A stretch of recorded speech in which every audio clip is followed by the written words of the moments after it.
Hello great മീഡിയാസിലേക്ക് സ്വാഗതം. D55 ധനുഷിൻ്റെ 55-ാമത്തെ ചിത്രത്തിൽ മമ്മൂട്ടിയും പ്രധാന കഥാപാത്രമായി എത്തുന്നു. നായക തുല്യമായ ഒരു വേഷത്തിൽ മമ്മൂട്ടിയും എത്തുന്നു എന്നുള്ള വാർത്തകളാണ് നേരത്തെ വന്നതെങ്കിൽ ഇന്ന് അത് ശരിവെക്കുകയും മമ്മൂട്ടി ഓൺ ബോർഡ് ആകുകയും ചെയ്തിരിക്കുന്നു എന്നുള്ള അപ്ഡേറ്റുകളാണ്. ഇന്ന് ഉച്ചയ്ക്ക് 12 മണിക്ക് ആ ഒരു അപ്ഡേറ്റ് പറഞ്ഞിരുന്നു. അത് തന്നെയാണ് കാണാൻ കഴിയുന്നത്. അതിലവർ പറഞ്ഞിരിക്കുന്നത്, അതായത് രാജ്കുമാർ പെരിയസ്വാമിയാണ് ഈ ഒരു സിനിമ ചെയ്യുന്നത്. അദ്ദേഹം പറഞ്ഞ വാക്കുകൾ ഇങ്ങനെയാണ്: Dear Mamuka, the day you said yes, I knew the Almighty has blessed D55 with divinity എന്നുള്ളതാണ്.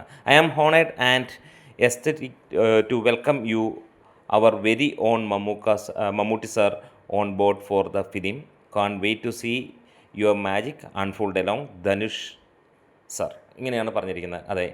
അതായത് മമ്മൂട്ടിയെ ആ ഒരു ലെവലിലേക്ക്, അതായത് മമ്മൂട്ടിയെ ഏത് റേഞ്ചിലേക്ക് അല്ലെങ്കിൽ അദ്ദേഹത്തിനെ എങ്ങനെ യൂട്ടിലൈസ് ചെയ്യാമെന്നുള്ളത് അവർ ഈ ഒരു ചെറിയ ഒരു കാര്യത്തിലൂടെ, അതായത് ഒരു ഓൺ ബോർഡിനതിലൂടെ പോലും നമുക്ക് കാണാൻ കഴിയുന്നു. അത്രത്തോളം ഗംഭീരമായിട്ട് തമിഴിൽ അതൊരു പ്രകമ്പനം സൃഷ്ടിച്ചുകൊണ്ട് തന്നെയാണ് അവരുടെ ആ ഒരു അനൗൺസ്മെൻറ്റും വന്നിരിക്കുന്നത്.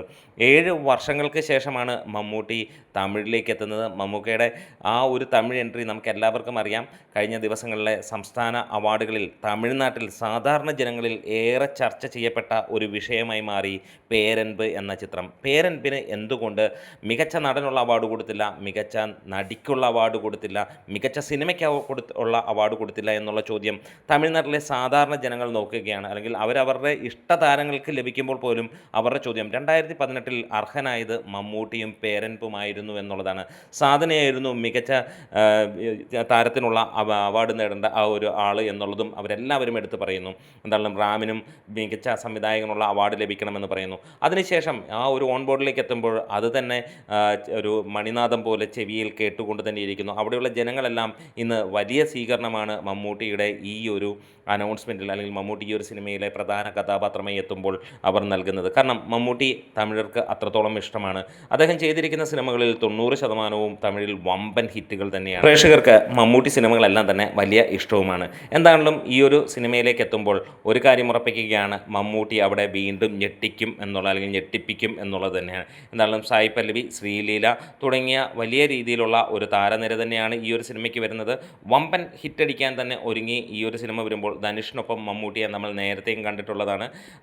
നമ്മൾ കമ്മത്ത് എന്ന ചിത്രത്തിലൂടെ അന്നൊരു ഗസ്റ്റ് റോളിൽ മമ്മൂട്ടി സിനിമയിൽ വന്നെങ്കിൽ ഇന്ന് മമ്മൂട്ടി സിനിമയിൽ അവർ ഒരുമിച്ച് അല്ലെങ്കിൽ ധനുഷ് സിനിമയിൽ മമ്മൂട്ടിയും ധനുഷും ഒരുമിച്ച് തോളോട് തോൾ ചേർന്ന് അഭിനയിക്കുന്ന ഒരു കാഴ്ച നമുക്ക് കാണാം. 1 മാസത്തോളമുള്ള ഒരു ഡേറ്റാണ് മമ്മൂട്ടിക്ക് ഇതിനകത്തുള്ളതെന്നാണ് അറിയാൻ കഴിയുന്നത്. വമ്പൻ ചിത്രമായി വരുമ്പോൾ ഒരു കാര്യം ഉറപ്പിക്കാം: അത് മമ്മൂക്കയെ തമിഴ് ജനത മാത്രമല്ല മലയാളി ജനതയും വലിയ രീതിയിൽ ഈ ഒരു സിനിമയ്ക്ക് വേണ്ടി കാത്തിരിക്കുകയാണ്. ഒപ്പം വമ്പൻ വിജയമാകട്ടെ. വീഡിയോസ് ഇഷ്ടമായാൽ സപ്പോർട്ട് ചെയ്ത് തരാം. Great medias.